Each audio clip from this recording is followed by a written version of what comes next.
Asian Banking and Finance recently caught up with Michael Angus of MasterCard to talk about cards infrastructure and transaction banking.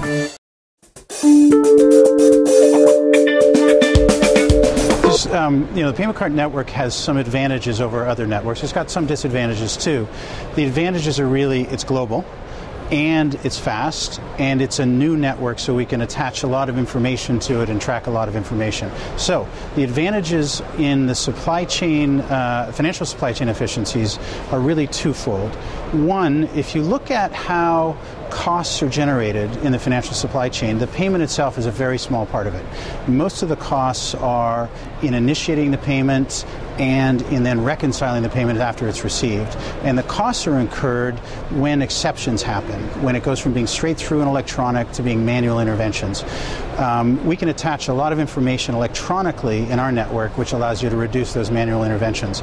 The second thing is that the network that the cards have is global. It's a global hub and spoke network, so it's inherently simpler than many of the other cross-border networks. So in some situations when you cross borders, for some banks and some corporations, that inherently simpler network reduces the cost of the financial supply chain.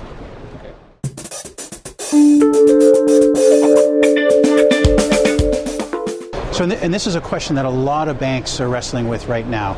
They're starting to hear from their customers that they'd like products based on the card infrastructure, commercial cards, T&E cards, integrated with the offerings that the transaction banks are making right now. So a lot of banks around the world right now are figuring out how to offer those.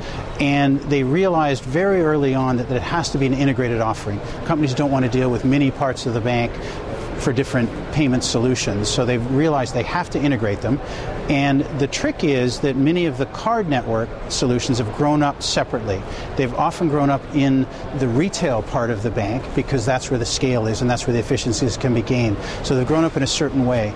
Card networks also make money different ways than other transaction banking products. So bringing those together can sometimes cause some friction, and some change management skills are required in bringing them together.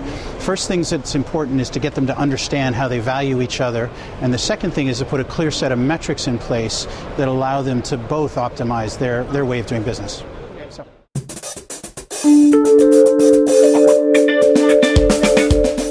So some of the dangers is a little strong, but it's some of the risks in doing it are putting people that have both had successful businesses together when the businesses are different. And unless they understand how a successful sales process works, how each other makes money, and how they affect each other, there can be some friction. There can be some things that show up as hiccups for the corporate clients. So eliminating those are the real issue.